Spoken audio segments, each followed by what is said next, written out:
3, 2, 1. Wow, amazing!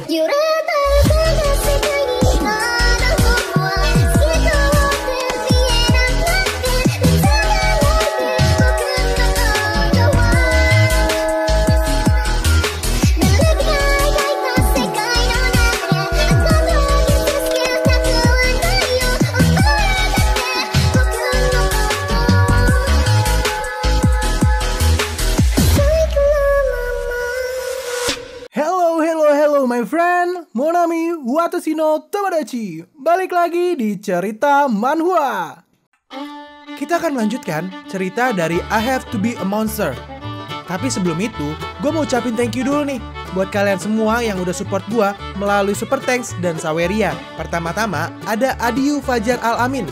Katanya buat beli kopi. Thank you Fajar. Berikutnya ada I Am Not Nani Nani.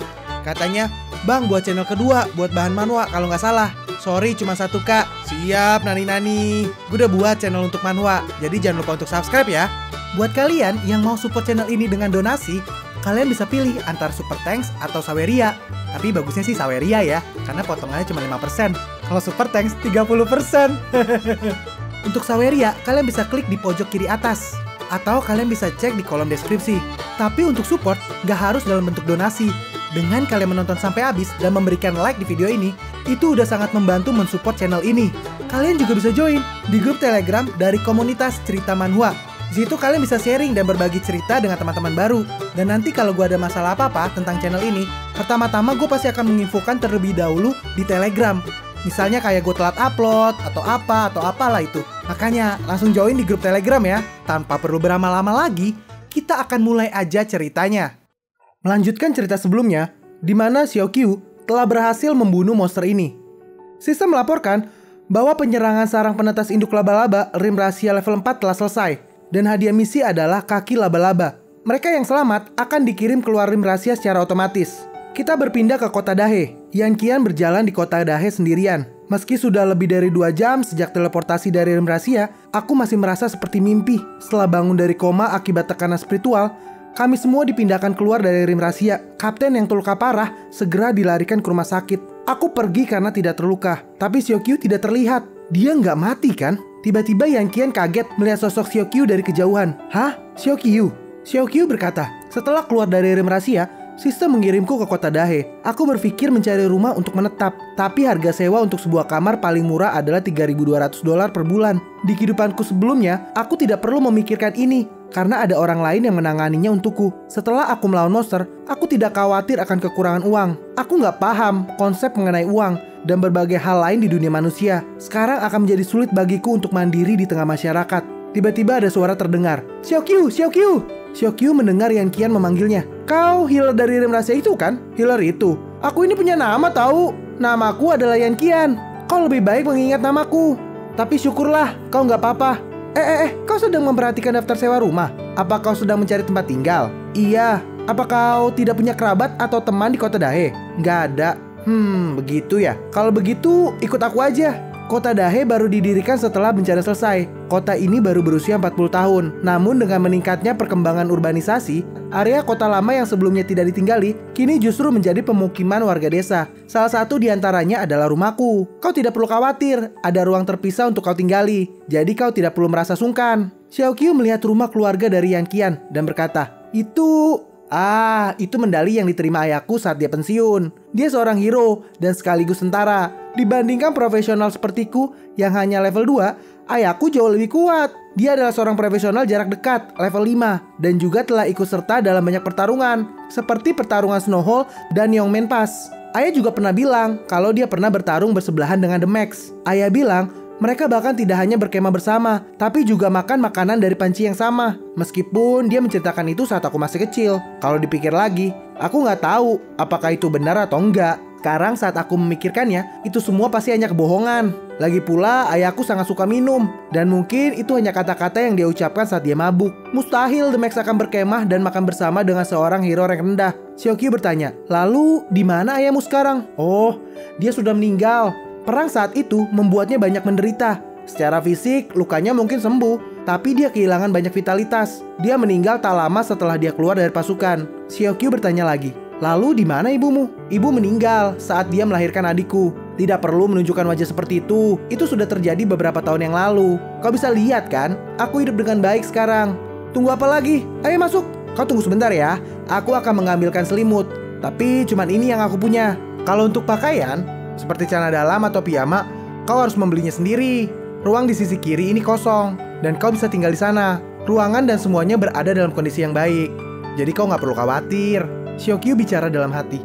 Dibandingkan dengan berada di garis depan di masa lalu, tempat ini jauh lebih baik. Aku akan membayar sewa setelah menghasilkan lebih banyak uang dari rim rahasia.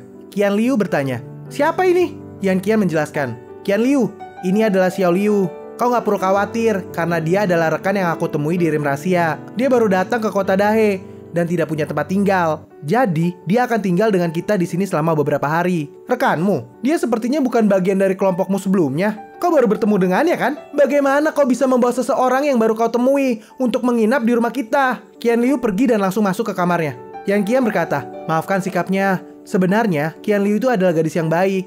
Dia hanya sedikit takut pada orang asing. Dia menjadi gelisah saat melihat orang yang baru pertama kali dia temui. Apalagi, hari ini adalah hari pengadilan The Max yang dia kagumi sejak kecil. Itulah kenapa dia bersikap seperti itu. Xiaokyu berpikir dalam hati, aku nggak nyangka, ternyata aku punya banyak penggemar juga ya. Qian Liu sedang berada di depan komputer. Dia membaca berita mengenai persidangan The Max. Orang-orang pada berkomentar, The Max menyerahkan semua kekuatannya begitu aja. Bukankah itu sedikit keterlaluan? Kekuatannya berasal dari integrasi semua sumber daya manusia kita. Bukankah ini berarti dia membuang banyak sumber daya dengan menyerah? Apa dia mempertimbangkan perasaan kita? Seperti yang dipikirkan, dia itu hanya bajingan egois. Meskipun tidak ada serangan monster dalam skala besar, tapi masih ada beberapa rim sederhana di sekitar sini. Bukankah itu tanggung jawabnya untuk membasmi semua itu? Kuberitahu kalian, dia itu tidak benar-benar menyerahkan kekuatannya. Itu pasti palsu. Bukankah dia menghilang di akhir siaran? Menurutku, dia melarikan diri dari kejahatannya. Dia tahu kalau dia akan dihukum berat, jadi dia kabur seperti pengecut tidak bertanggung jawab. The Max adalah pria munafik dan penjahat sejati. Qian Liu menggebrak meja dan berteriak, omong kosong apa ini? Tidak bisakah orang-orang bodoh itu memahami situasinya? The Max tidak pernah membawa pergi sumber daya manusia. Sebaliknya, manusialah yang memanfaatkan The Max untuk bertahan di masa gelap. Semua manusia harusnya berterima kasih kepada The Max. Dasar kalian bodoh, bodoh, bodoh, bodoh, bodoh, bodoh. Dari luar Yan Qiu memanggil, Qian Liu, saatnya makan. Aku sibuk, aku tidak ingin makan. Tapi kita kedatangan tamu hari ini. Setidaknya kau keluarlah untuk menyapa. Kenapa aku harus menyapa tamu? Apa dia pikir dirinya The Max yang memerlukanku untuk menyambutnya? Ya udah, baiklah. Udah, nggak usah ngomel-ngomel. Jadi hanya ada kita berdua hari ini untuk makan malam. Aku minta maaf padamu karena hidangannya sangat sederhana. Xiaokyu menjawab, nggak perlu minta maaf. Ini udah sangat bagus. Xiaokyu bicara di dalam hati. Dahulu aku terbiasa makan daging monster tanpa bumbu apapun di perbatasan dan tidak ada nasi sama sekali. Meskipun beberapa di antaranya memiliki rasa yang lebih enak daripada makanan dengan bumbu terbaik di dunia, tapi tetap aja itu terasa seperti memakan potongan besi dan ada rasa pahit yang aneh setelah memakannya. Saat itu, aku selalu berpikir bahwa selama aku bisa melawan kegelapan untuk umat manusia, makanan apapun yang sulit ditelan akan menjadi enak. Keduanya melihat TV yang sedang menayangkan acara bincang-bincang. Profesor Chang, di pengadilan pagi ini, kau pasti udah tahu mengenai hilangnya The Max. Bagaimana menurutmu kasus ini? Kurasa Parlemen Federal secara alami memiliki pertimbangan parlementer tentang masalah ini. Dan sebagai warga negara, kita hanya harus percaya pada parlemen. Namun, ada beberapa hipotesis yang ramai dibicarakan di internet. Oh, benarkah? Hipotesis macam apa itu? Mereka percaya bahwa hilangnya The Max adalah sebuah bentuk pelarian diri dari kejahatan yang telah dia lakukan. Mereka juga yakin bahwa proses penyerahan kekuatan yang dia lakukan hanyalah sebuah pertunjukan. Lagi pula, jika kau benar-benar sudah tidak memiliki kekuatan, bagaimana bisa kau memiliki kemampuan untuk menghilang di depan pengawasan masyarakat? Kembali lagi aku ingatkan bahwa itu adalah sebuah hipotesis yang bisa aja salah. Begitu ya. Aku juga melihat banyak orang pesimis dan berpikiran buruk. Tapi harus kita ingat bahwa The Max sudah dikenal karena banyaknya kontribusi di pertarungan melawan monster. Kemampuan pribadinya juga luar biasa. Menurutmu, akankah hilangnya The Max memiliki dampak besar pada perdamaian umat manusia? Beberapa orang yakin bahwa umat manusia sebenarnya merusak diri mereka sendiri. Merusak diri sendiri? Pendapat ini jelas konyol dan mustahil. Satu-satunya alasan kenapa manusia bisa mencapai titik ini dan telah bertahan melawan krisis satu demi satu adalah bukan karena kita mengandalkan satu orang aja, melainkan sebuah kesatuan yang dipimpin oleh anggota parlemen. Mereka yang membuat kita manusia bisa meraih kemenangan cemerlang. Cerita berlebihan tentang The Max Ini sama sekali tidak diperlukan, bahkan salah dan tidak berdasar. Tanpa bumi, rotasi matahari akan tetap sama. Dan tanpa The Max, manusia juga bisa maju menuju kemuliaan. Yan Qian bertanya, apa benar itu yang terjadi? The Max melarikan diri dari kejahatannya. Xiaoqiu, bagaimana menurutmu? Yan Qian tampak terkejut. Astaga, cepat sekali. Apakah itu mangkok nasi keempat yang sudah kau habiskan? Xiaoqiu berkata, kau tanya apa yang aku pikirkan. Aku hanya menerka kebiasaan The Max. Dan mungkin aja apa yang dikatakan pria TV itu benar. The Max bisa aja melarikan diri dari kejahatan dan hal-hal buruk lainnya. Yang Qian mencoba membela. Pasti The Max punya alasan sendiri untuk melakukan itu. Xiaoqiu merespon dengan datar. Ya mungkin aja enggak. Kau dingin sekali sih. Orang yang kita bicarakan adalah The Max. Apa kau nggak peduli sama sekali? Jika Qian Liu melihat tayangan ini, dia mungkin akan menghancurkan TV-nya. Tiba-tiba ada teriakan dari luar. Bajingan, apa kau pikir akan baik-baik aja kalau terus bersembunyi di dalam? Ah, itu pasti orang dari perusahaan investasi Kaijing. Investasi Kaijing? Terdengar suara teriakan lagi. Hei kalian, apa kau pikir aku nggak berani membakar rumahmu ini? Yang Qian langsung bergerak berlari membuka gerbang rumahnya. Akhirnya kau membuka pintu rumahmu, Nona Yan. Sungguh nggak mudah ya untuk menemuimu. Tuan Chai, Tuan Tujin, sikapku itu udah sangat jelas. Aku tidak akan menjual rumah ini. Nona Yan, apa kau sungguh tidak memahami situasi yang kita hadapi ini? Tim profesionalmu sepertinya telah dibubarkan hari ini. Aku dengar ada beberapa yang terluka. Dan bahkan kapten kalian bisa kehilangan nyawa kapanpun. Hah? Bagaimana kalian tahu? Sebagai pelanggan premium dari perusahaan investasi Kaijing kami, kau pasti akan selalu mendapatkan keistimewaan dari kami. Dan karena hubungan dekat kami dengan pemerintahan, sangat mudah bagi kami untuk mengetahui berbagai informasi. Sekarang kau tidak punya apapun untuk diandalkan. Apalagi yang akan kau lakukan untuk bertahan? Yan Qian tidak bisa menjawab. Orang itu melanjutkan. 5 hari, aku akan memberi kalian 5 hari lagi untuk mempertimbangkannya. Setelah 5 hari, jika kau masih tidak ingin bekerja sama dengan perusahaan kami, aku pastikan itu pasti akan sangat merugikanmu. 100.000. Selama kau berjanji akan memberikan rumah ini untuk pembangunan perusahaan kami, $100.000 akan langsung ditransfer ke rekeningmu. Yang Qian protes. 100.000? Bukankah sebelumnya kau menawarkan 3 juta padaku? Kenapa jadi 100.000? Yan Qian bicara di dalam hati. Meskipun aku tak akan pernah menjual rumah ini berapapun harga yang dia berikan, tapi harga ini tidak masuk akal. 3 juta. Nona Yan, pasar real estate itu selalu berubah dan tidak bisa terus terpatok pada nilai tertentu. Sebelumnya mungkin kami menawarkan 3 juta padamu, tapi kini memang hanya 100.000 dan itu adalah harga yang wajar. Memangnya kenapa? Apa 100.000 tidak cukup untukmu? Sejauh yang aku tahu, untuk pengobatan penyakit adikmu selama bertahun-tahun, kau bahkan nggak punya lebih dari $30.000 di rekeningmu. Yang artinya, Tuan Tujin berhenti berkata saat dia melihat Xiaoqiu. Siapa dia yang ada di belakangmu? Hei, apa kau pacarnya? Aku tidak pernah mengira Nona Yan akan memilih pria yang lebih muda. Senang bertemu denganmu bocah. Aku Tujin Kenzo, pemimpin Departemen Keamanan Perusahaan Investasi Kaijing. Aku harap kita bisa bekerja sama di masa depan. Tuan Tujin mengulurkan tangannya untuk bersalaman dengan Xiaoqiu. Yan Qian segera berteriak, awas! Tujin adalah mes yang ahli dalam serangan mental. Tujin berkata, kena kau. Kekuatan Tujin membuatnya masuk ke dalam pikiran Xiaoqiu. Kalau aku memasuki dunia mentalnya, aku bisa membuat pikirannya rusak sepenuhnya. Suasana hatiku sedang bagus belakangan ini. Jadi aku ingin memberinya geger otak dan membuatnya berbaring selama 2 minggu di atas ranjang. Aku harusnya udah sampai sekarang. Apa yang terjadi? Ini dunia mentalnya. Bagaimana bisa manusia bisa punya kekuatan mental seperti ini? Ini bahaya, aku harus segera pergi. Tujin mencoba berbalik, tapi ada ombak yang sangat tinggi di depannya. Ombak itu menenggelamkan Tujin. Levelnya benar-benar berbeda. Sial, aku justru tenggelam dalam kekuatan mentalnya. Di dalam air, Tujin melihat monster yang sangat besar. Monster! Tujin pun akhirnya pingsan. Tuan Chai memanggil, Tujin, oi Tujin. Yang Qian jadi bertanya, apa yang terjadi? Apakah dia berpura-pura dan mencoba memeras kami dengan ini setelah menyadari bahwa menggunakan kekuatan untuk mengancamku sama sekali tidak berhasil? Dasar bajingan kau! Kau yang membuatnya seperti ini kan? Apa yang kau lakukan pada Tujin? Dengan cepat Tuan Chai menahan pria itu. Tuan Chai, kenapa kau menghentikanku? Jangan bilang kau ada di pihaknya. Tuan Chai bicara, gunakan otakmu untuk berpikir. Tujin jadi seperti ini karena melawannya. Apa kau merasa kau lebih kuat dari Tujin? Dia jelas lebih kuat jika dia mampu melumpuhkan Tujin. Dengan kekuatan itu, dia pasti bukan profesional spiritual level 2. Dia mungkin berada di level 3. Hah? Level 3? Haha, pintar sekali Yan Qian. Kelihatannya kami terlalu meremehkanmu. Aku tidak menyangka kau bisa menemukan pendukung sekuat itu. Tapi, jangan pernah berpikir semuanya berakhir sampai sini. Karena kau sudah menyerang orang kami, maka itu tidak akan berakhir dengan mudah. Yang Qian bertanya, Kau membuat Tujin pingsan? Ya, nggak tahu. Tapi yang jelas dia yang memintanya. Aku tidak berniat bertindak sama sekali kok. Orang itu yang bersikeras memasuki dunia mentalku. By the way, apakah mereka telah mengganggumu untuk waktu yang lama? Sekitar 4 tahun yang lalu, tidak lama setelah ayahku meninggal, mereka tiba-tiba datang dan mengatakan ingin membeli rumah atas nama investasi asing. Tapi pada saat itu, beruntungnya kami tidak berada di dalam situasi yang mengharuskan kami menjual rumah untuk bertahan.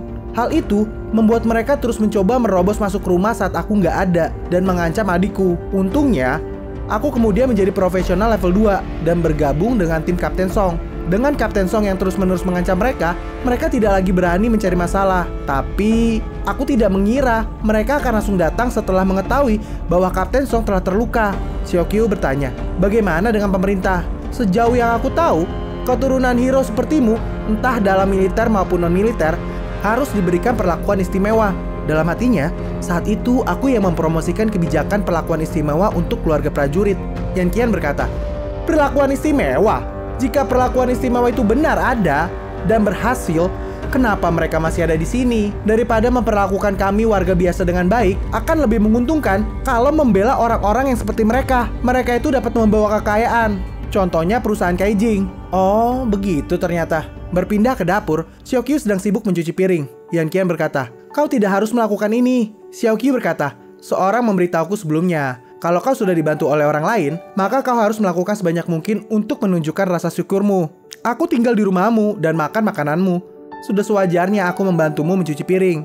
Yan Qian berkata, kau adalah bantuan besar bagiku. Jika kau tidak mengusir orang-orang itu hari ini, aku tidak tahu apa yang harus aku lakukan. Sekarang, apa rencanamu selanjutnya? Apakah kau akan bergabung dengan tim lain untuk menyerang Rim Rahasia? Iya, bagaimana denganmu?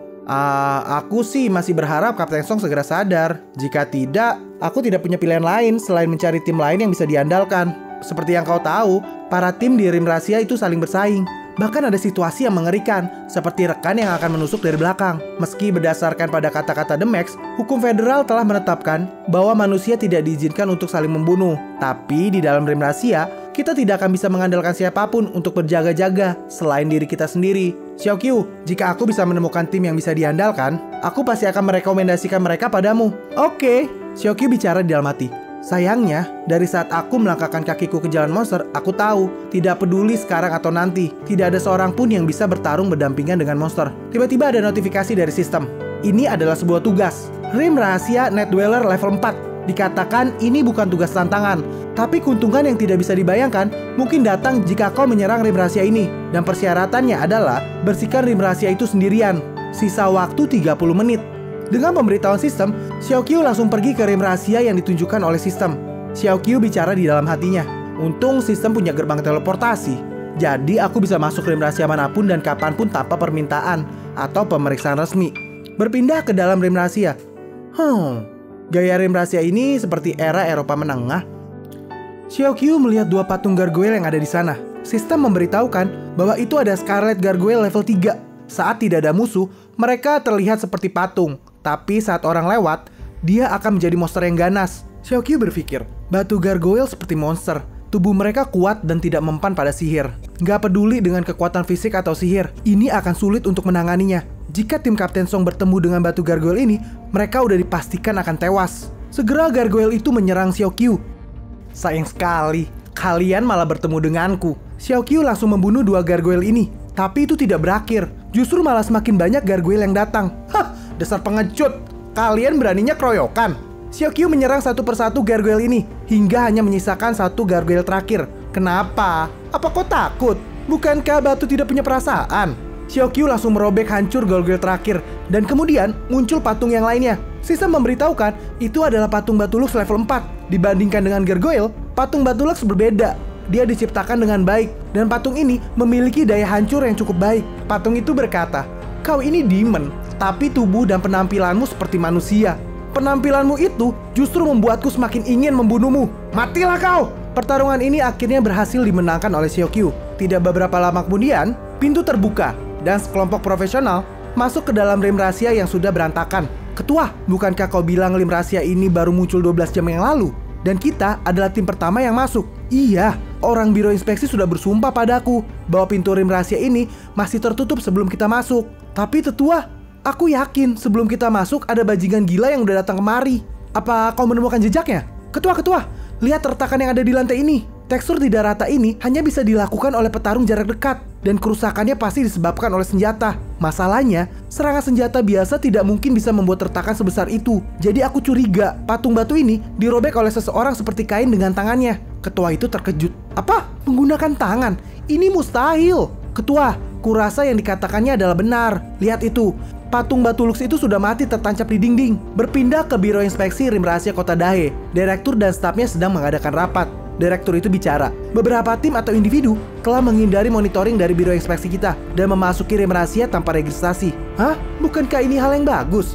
Lagi pula, rim rahasia itu kan pasti akan dibersihkan oleh seseorang, cepat atau lambat. Omong kosong, apa yang kau tahu? Dalam skala kecil, ini berarti ada orang dalam yang diam-diam membantu mereka memasuki rim rahasia. Ini berarti adalah kelalaian tugas. Dan dalam skala yang lebih besar, keamanan federasi kita dan bahkan seluruh ras manusia akan berada dalam bahaya. Jika orang yang tidak terdaftar memasuki rim rahasia hanya untuk membunuh para monster, maka itu bukan masalah.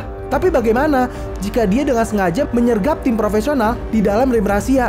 Kalian semua berasal dari generasi muda. Kalian tidak pernah mengalami tahun-tahun yang berat saat biro inspeksi belum didirikan. Dulu penyebab terbesar kematian para profesional yang ada di dalam rim rahasia bukanlah monster, tapi serangan manusia lain. Manusia harusnya nggak tewas dalam konflik internal yang tidak diperlukan seperti itu. Cukup. Kita kembali ke topik utama. Berdasarkan dokumen, ini semua dimulai dengan tewasnya gargoyle level 4 di rim rahasia. Dan berdasarkan pada level dari 6 rim rahasia yang telah berhasil dimasuki, kekuatan penyusup harusnya berada di puncak level 4 atau level 5. Direktur, kenapa Anda menyimpulkan bahwa hal ini dilakukan oleh individu dan bukan kelompok? Sederhananya, karena kalau penyusupan itu dilakukan oleh kelompok profesional, maka luka di tubuh monster akan ada banyak dan beragam karena disebabkan oleh profesional yang berbeda-beda. Namun berdasarkan dokumen di tempat kejadian, semua monster dibunuh secara brutal. Dari tanda itu, kita bisa menyimpulkan bahwa mereka semua dibunuh oleh oknum yang sama. Dan karena itu dilakukan oleh seorang individu, setelah menyerang banyak rim rahasia, akan mustahil baginya untuk menjual semua jarahan yang ia dapatkan. Sekarang, terus awasi kota Dahe dan pasar perdagangan profesional di sekitar untuk melihat apakah ada orang yang mencurigakan yang menjual jarahan yang sesuai dengan 7 rim rahasia yang telah diserang ini. Begitu ada berita, segera laporkan kembali. Seluruh staf serentak menjawab. Baik Pak, berpindah ke pasar perdagangan profesional kota Dahe. Kakak, ini pembayarannya, silakan diterima. Nanti jika kau punya sesuatu untuk dijual, ingatlah untuk segera mencariku. Oh, itu udah pasti, jawab Xiaokyu. Xiaokyu bicara dalam hati. Melihat dari wajah pria ini, sepertinya aku menjualnya dengan harga murah lagi. Tapi material yang aku dapatkan dari rim rahasia tidak banyak berguna bagiku.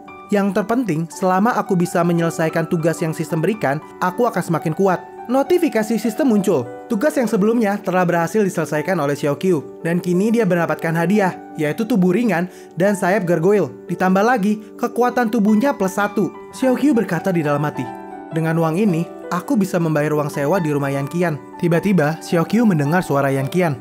$3.200 terlalu rendah. Coba kau perhatikan lagi. Meskipun pedang panjang ini terlihat tua, tapi dulu dia sudah membunuh banyak monster. Meskipun sudah disimpan di rumah selama bertahun-tahun, aku masih sering memperbaikinya. Dan pedang ini juga masih sangat tajam. Pedagang itu menjawab, itu karena pedang ini tidak bernilai. Pedang ini penuh dengan goresan karena terlalu banyak memotong.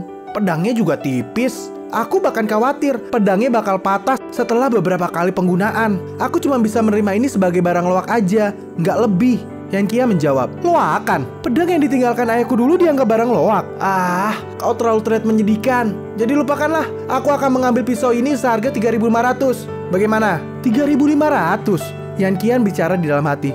Maafkan aku Flying Crow, sebenarnya aku tidak ingin menjualmu. Tapi kalau aku tidak menjualnya, aku nggak akan punya uang untuk pengobatan Qian Liu. Dalam hati si pedagang, seperti yang kuduga, dia tidak tahu apapun. Aku sudah berada di bidang perdagangan peralatan selama 30 tahun. Jadi aku tidak akan salah. Material pedang itu adalah besi bara tempa. Itu adalah material berharga yang langka di rim rahasia. Kalau aku bisa mengekstrasi besi bara itu, aku bisa mendapatkan lebih dari $10.000. Pedagang itu berkata, bagaimana? Kalau kau memang ingin menjualnya, maka cepatlah putuskan. Kalau tidak, aku bisa berubah pikiran ini. Tunggu dulu. Yan Qian melihat ke arah suara itu. Dan dia berkata, Xiaokyu, apa kau di sini untuk menjual barang juga? Xiaokyu menjawab, udah, Kita akan bicarakan itu nanti. Melalui sistem, Xiaoqiu melihat deskripsi dari pedang ini. Sistem mengatakan, ini adalah pedang panjang profesional level 5. Meskipun ini hanya pisau panjang tua, tapi ini berasal dari material logam khusus yang langka. Xiaoqiu berkata, aku mau pedang ini. Yan Qian merespon, kau mau membelinya? Pedagang itu berkata, hei adik kecil, Nona ini dan aku sudah menegosiasikan harganya. Bukankah tidak pantas bagimu untuk campur tangan seperti ini? Xiaoqiu menyerahkan uang kepada Yan Qian. Jumlah ini cukup kan? Pedagang itu tampak terkejut. Hei kau! Aduh, gila. Aku benar-benar bisa jadi gila kalau kayak begini. Xiaoqiu dan Yan Qian pergi dari tempat itu dan duduk di taman.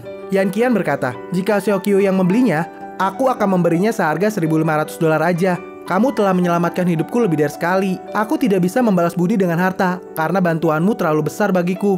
Udah, anggap aja memberiku tempat tinggal adalah caramu membalas budi karena sudah menyelamatkan hidupmu. Ambil aja uang ini, sebagai biaya sewa rumah juga makan. Masakanmu juga sangat enak kok. Yan Qian bersikeras. Tidak, itu tetap terlalu banyak. Biaya sewa juga tidak sebanyak ini. Kau ini memang suka dipaksa ya? Kalau begitu, sebagai orang yang menolongmu, aku memberikanmu perintah agar kau menerimanya. Lagi pula, pedang ini juga tidak sesederhana yang kau pikirkan. Meskipun aku belum bisa mengatakannya sekarang, aku bisa memberitahumu kalau nilainya lebih dari $10.000. Benarkah? Aku nggak nyangka kalau pedang yang disimpan di dalam rumahku sejak aku kecil ternyata menyimpan banyak rahasia. Oh iya, by the way, bagaimana kau bisa keluar dari rahasia laba-laba lebih cepat dari tim kami? Dan juga bagaimana kau bisa berhasil mendapatkan uang yang begitu banyak dalam waktu singkat? Tapi kau jangan khawatir, karena aku tidak akan menggali terlalu dalam mengenai rahasiamu. Lalu Yan Qian menyerahkan pedang itu kepada Xiaoqiu. Tolong bersikap baiklah pada Flying Crow. Itu adalah benda terakhir yang diberikan ayahku pada aku dan adikku. Dalam hati Xiaoqiu, Flying Crow. Nama yang cocok, seperti burung gagak yang datang dan pergi dengan bebas dan bisa bersembunyi dimanapun dia inginkan. Yan Qian tampak sedih. Dia berkata, aku sangat tidak berguna dan aku adalah gadis yang tidak berbakti. Aku bahkan gak bisa melindungi benda terakhir ayahku. Tapi jika aku tidak melakukan ini, maka aku tidak akan memiliki uang untuk menjaga Qian Liu. Xiaoqiu bertanya, menjaga Qian Liu? Iya, kamu harusnya tahu tentang Great Ghost Incident di kota Dahe kan? Iya, monster level 10 yang muncul dari rim rahasia dan membuat malapetaka di kota Dahe. Benar kan? Iya, itu benar. Terlepas dari apakah itu tentara atau hero profesional di kota, mereka semua hampir dihancurkan langsung di depan iblis itu. Jadi para profesional yang terdaftar dan para veteran bergabung di dalam pertarungan ini. Melalui pengorbanan orang-orang itu, mereka bisa pindah ke tempat yang aman. Ayahku juga terbunuh di dalam insiden itu. Akhirnya hanya Flying Crow yang bisa ditemukan. Hal yang paling mematikan tentang Great Ghost adalah pancaran radiasinya yang mematikan, mengubah langit menjadi hijau yang menyedihkan. Setiap batu bata dan ubin dan setiap rumput hijau menutupi setengah kota. Orang biasa yang dekat dengan Great Ghost langsung menjadi kolam darah dan daging. Dan mereka yang sedikit jauh akan kehilangan nyawanya. Qian Liu tersentuh oleh ujung radiasi itu. Sebenarnya Qian Liu sangat berbakat dengan pedang. Di sekolah dasar, dia bisa mengalahkan orang yang lebih dewasa dengan pedang kayu. Semua orang yakin kalau Qian Liu akan menjadi level 5 seperti ayah kami, atau bahkan lebih kuat. Ditambah lagi, ayahku bilang kalau Qian Liu terlahir untuk pedang. Tapi karena Great Ghost, dia sekarang harus menerima perawatan rutin dari para profesional level tinggi. Jika tidak, itu akan menyebabkan penyebaran radiasi. Dan pada akhirnya, dia akan menjadi kolam darah. Dan aku juga menyerah pada karir bertarung jarak dekatku dan memilih profesi healer yang punya tingkat pertahanan lebih tinggi di dalam rim rahasia. Dalam hati Xiaoqiu, Great Ghost akhirnya bisa ditangani setelah mereka memindahkanku dari garis depan ke garis belakang. Meskipun itu dibinasakan hanya dengan satu tinjuku, Great Ghost telah mengamuk selama 10 jam di kota Dahe. Aku nggak menyangka kalau monster selemah itu akan memiliki dampak yang begitu besar pada kehidupan orang-orang biasa. Itulah kenapa aku sangat benci para monster. Xiaoqiu berkata, tapi aku ingat kalau setelah insiden Great Ghost, bukankah Max mengatur pemerintahan federal untuk mengalokasikan sejumlah besar dana untuk memastikan keselamatan hidup setiap korban bencana? Dan seharusnya adikmu menerima pembayaran ganti rugi. Yan Qian tampak kaget. Apa? Memangnya ada hal semacam itu? Tapi ya sudahlah. Aku udah puas telah mengungkapkan banyak unek-unek di dalam hatiku. Sekarang rasanya jauh lebih nyaman. Ya udah, ayo kita kembali sekarang. Bukankah kamu bilang masakanku enak? Sekarang kau harus lihat betapa mahirnya aku dalam memasak. Mereka berdua pun pulang ke rumah. Demikian dulu video dari I Have to Be a Monster. Kita akan lanjutkan lagi di video-video berikutnya. Jadi, kalian jangan lupa untuk subscribe channel ini dan nyalakan lonceng notifikasinya agar kalian tidak ketinggalan video-video gue berikutnya. Jangan lupa juga untuk like, komen, dan share ke sosial media kalian agar channel ini banyak diketahui orang-orang, sehingga gue makin semangat untuk buat video-video berikutnya. Sekian dulu cerita manhwa kali ini. Salam dari gua Kael Tams. Sayonara.